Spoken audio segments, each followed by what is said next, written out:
What's up, guys? Today is my first and possibly last movie review. So today we're going to be talking about why the Elm Street movies are actually trash and make no sense, and they're not actually good. They're just popular because everybody thought they were cool back in the day, and it flowed over so that everybody just accepted it.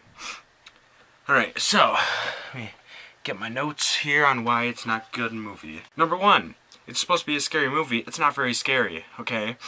So, first of all, it's just too ridiculous to be any scary. But not only that, when he's attacking everybody, he just does ridiculous stuff, like makes ridiculous shrieking noises or something like that. And like, I don't know, occasionally does like stupid little one-liners. And like, I don't know, just stupid stuff like that. Not only is it not scary because of that, but you never think about the horror, because the whole time I'm watching the movie, I'm just thinking, like, how does it make sense? Because, okay, so here's the thing. He's like a guy who can attack you in your dreams, right? And he can attack you when you're scared, right? But in the first movie, there's this one guy. He doesn't even believe it, and he thinks his girlfriend's crazy for thinking Freddy's real. But then while he's asleep in his bed, Freddy kills him. So can he kill you when you're afraid only, or not? Like, how does it work at that point if he didn't even believe he was real? But then, and we didn't even think he was dreaming about him, but then he got killed. So, like, what's the limit at that point? And so, like, the thing is, though, his powers make no sense. And they just keep piling up his powers the further you go. Like, at first, like, he can only attack you in dreams, even if you are afraid, or something. And they're, like, never really clear on it, because if they leave the lines blurry, they can add as much power as they want, because, like, whatever. And then, but you basically get the idea he can only attack you in dreams. But then, she pulls him out into the real world, so you're thinking, okay, so he doesn't have magic anymore, right?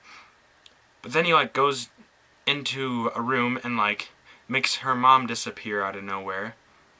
And then floats out of the bed, and then goes to attack her. But she's not scared, so he falls through her, right? So at that point, she takes him out of the dream, and she's awake. Alright, so that makes sense, right? In a weird way. And so then after that, it goes back to her going to school and her friends are all alive again. And then she isn't afraid of him, which is why he fell through her trying to kill her or whatever. But then after that, he takes control of the car and she's scared again for no reason, even after we assumed he was dead. And then he kills her, even though he wasn't supposed to have any power over her because she wasn't scared. So can he just, like, scare you instantly even though you're not scared again? But if that were true, she was already, like, done being scared, so that doesn't make any sense. You can't go from completely over fear of a guy who's literally behind you to a car closing over you that kind of has the same color scheme as the guy, and then being scared. That's not how things work. And so, not only is that, but he's a dream guy, right? So, in the second movie, and I only watched the first two, because honestly at that point it was just too much garbage. So the second one, right, he's attacking in dreams, and you can pull him out into the real world.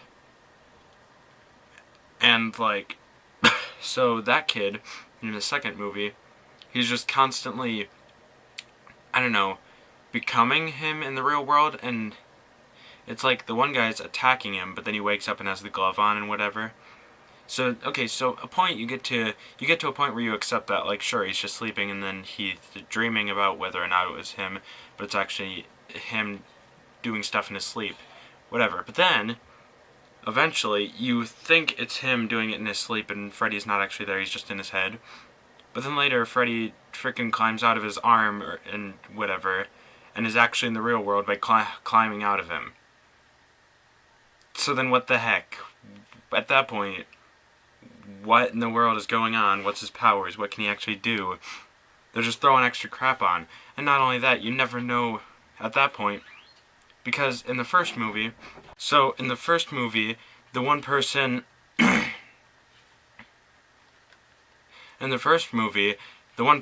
isn't afraid of him, but then not only are all her friends back, but she's scared again, and then they all, like, drive off into the sunset or something. So, was she asleep the whole entire time and then woke up when not being scared? Or did they go back in time because she wasn't scared and defeated him? Or was she still awake through, like, was it all a dream and then she was awake then? Or, like, you don't know what happened. And then in the second movie, they say she went crazy after her boyfriend died. So is her going crazy supposed to, like, she's not afraid of him, but then goes crazy, so that's why there was that thing where her friends were back alive, because at that point she was crazy? Or what? Like, and so, like, I don't know, it just doesn't make sense. I know it's supposed to be based off of, like, ghosts and whatever, but ghosts have to make a little bit of sense. Just a little bit.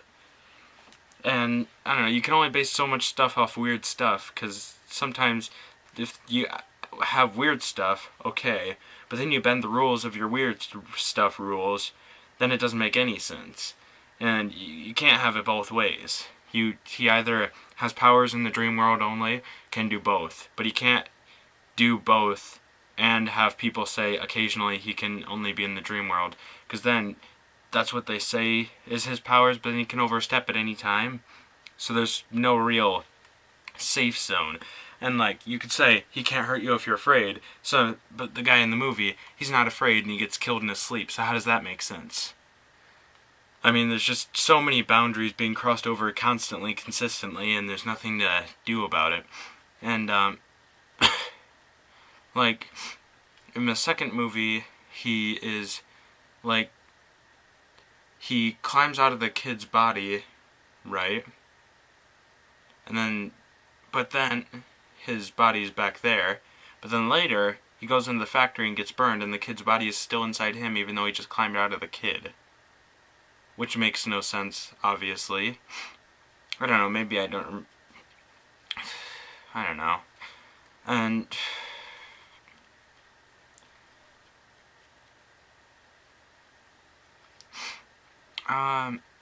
yeah.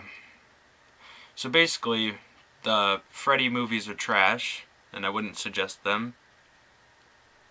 So, thanks for watching, and remember, they give you a home, they give you some snacks, and they give you money when you spend it all on Jack, and that is why you should subscribe.